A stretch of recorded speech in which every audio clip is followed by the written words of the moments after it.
देखिए, सामाजिक न्याय एवं अधिकारिता विभाग में अजमेर ज़िले में बहुत अच्छा काम हो रहा है और आज कलेक्टर साहब अंशदीप जी को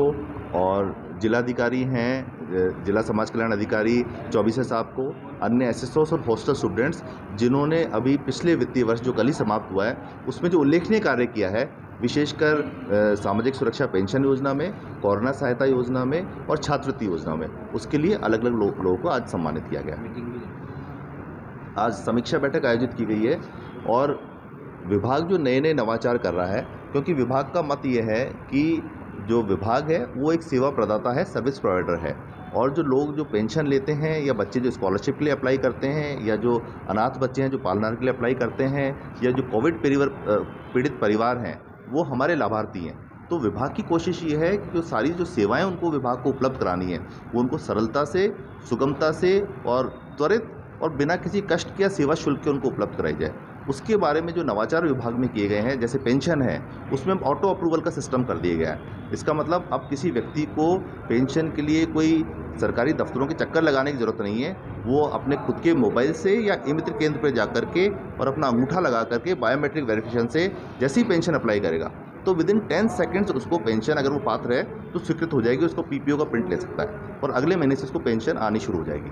इसी प्रकार जो स्कॉलरशिप योजना है उसमें भी हमने आईटी का उपयोग किया है और उसकी जानकारी आज मीटिंग में दी गई है। इसमें ये किया गया है कि पहले जो बच्चा स्कॉलरशिप के लिए अप्लाई करता था उसको एक फॉर्म भरना पड़ता था, उसके साथ उसका जो मूल निवास प्रमाण पत्र है, जाति प्रमाण पत्र है, उसकी जो मार्कशीट है, वो सब सारे डॉक्यूमेंट्स लगाने पड़ते थे और फिर वो कंप्यूटर पे हमारे जो डिस्ट्रिक्ट लेवल ऑफिसर उसको खोल के देखते थे और एक एक को चेक करते थे और ये कोई तरीका नहीं था जिससे ये पता पड़ जाए कि भाई ये जो सर्टिफिकेट लगाया है या ये जो मार्कशीट लगाई है ये सही है या गलत। और 10 लाख आवेदन आते थे, उनको चेक करने में समय भी लगता था तो और कोई तरीका नहीं था कि वो सही है और सत्यापित है वो प्रमाणित हो सके। अब हमने कंप्यूटर का यूज़ करके, आईटी का यूज़ करके इस तरह की व्यवस्था कर दी है कि उसको एप्लीकेशन के समय सिर्फ अपना जनाधार नंबर देना होता है। जैसे ही वो जनाधार नंबर उसमें डालते हैं, हम छात्रवृत्ति के पोर्टल पे डालते हैं, तो उसका सारा डेटा, उसका जो नाम, पिताजी का नाम, सब कुछ ऑटो पॉपुलेट हो जाता है, इवन उसका अकाउंट नंबर। और उसके बाद कास्ट सर्टिफिकेट है तो कास्ट सर्टिफिकेट के लिए जैसे ही कास्ट सर्टिफिकेट नंबर डालता है, संबंधित एसडीएम जिनके यहाँ से वो जारी किया गया था वो कंप्यूटर खुद उसके एसडीएम ऑफिस से वहाँ से उठा लेता है। इसी प्रकार जो उसकी मार्कशीट है, मान लीजिए उसने राजस्थान बोर्ड से 10th किया है या 12th किया है या सेंट्रल बोर्ड से किया है, तो उनसे भी हमने टाई अप कर लिया है। तो सीधी उसकी मार्कशीट है उसको सिर्फ वर्ष और अपना रोल नंबर डालना होता है और मार्कशीट वहाँ से वेरीफाई होकर आ जाती है। तो ये सारा काम कंप्यूटर के करने के कारण करीब 70 से 80% का जो काम है वो कंप्यूटर द्वारा हो जाता है। उससे कार्य में बहुत तेज़ी आई है और इसी कारण से जो अजमेर ज़िला है वो छात्रवृत्ति में फर्स्ट आया है। सर, मीटिंग में और फीडबैक दिया आप? देखिए, मीटिंग में अभी हमारे सामने जो चुनौती है वो है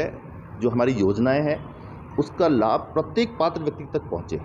तो हम अब जिस चीज़ पे जा रहे हैं वो है कि पात्र व्यक्ति बहुत से ऐसे हैं जिनको ये पता ही नहीं है कि वो योजना के पात्र हैं। तो अब क्योंकि राजस्थान में हमारे पास जनाधार डेटाबेस है जिसमें लगभग 95% जनसंख्या का डेटा हमारे पास उपलब्ध है,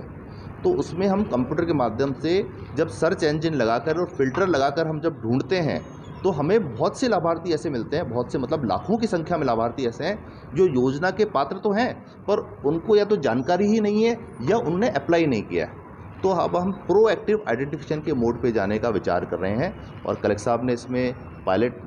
करने की जो अनुमति है वो मांगी है, जो उनको मीटिंग के दौरान दी गई है पालनहार योजना में। तो कंप्यूटर खुद उनको जांच करेगा और फिर उनको प्रोएक्टिव मैसेजिंग जाएगा, उसको अप्लाई करने की ज़रूरत नहीं है, सिर्फ लाभार्थी के पास मैसेज जाएगा कि हमने आपको पात्र पाया है, आप आइए और अपना बायोमेट्रिक सत्यापन करें। और बायोमेट्रिक सत्यापन जैसे इसका हो जाता है उसको लाभ योजना का तत्काल मिलना शुरू हो जाएगा। तो इस तरह की चीज़ें की जा रही है। अब ये मुझे बताते हुए बहुत खुशी है कि विभाग के जो लाभार्थियों की संख्या है पेंशन में ऑटो अप्रूवल होने के बाद 1 करोड़ को क्रॉस कर गई है। तो अभी हमारी जिम्मेदारी भी बढ़ गई है कि जो 1 करोड़ हमारे बेनिफिशरीज़ हैं, चाहे वृद्धावस्था पेंशन के हों, चाहे विधवा पेंशन के हों, चाहे निःशक्तजन पेंशन के हों या छात्रवृत्ति के पालनहार के हैं, ये जो बेनिफिशरीज़ हैं इनको जो सेवाओं का लाभ है बिल्कुल बिना किसी तकलीफ़ के, बिना किसी कष्ट के मिल सके, डीबीटी हो सके, डायरेक्ट बेनिफिट ट्रांसफ़र उनके खाते में हो सके, इस पर विभाग सारा कार्य कर रहा है। ठीक।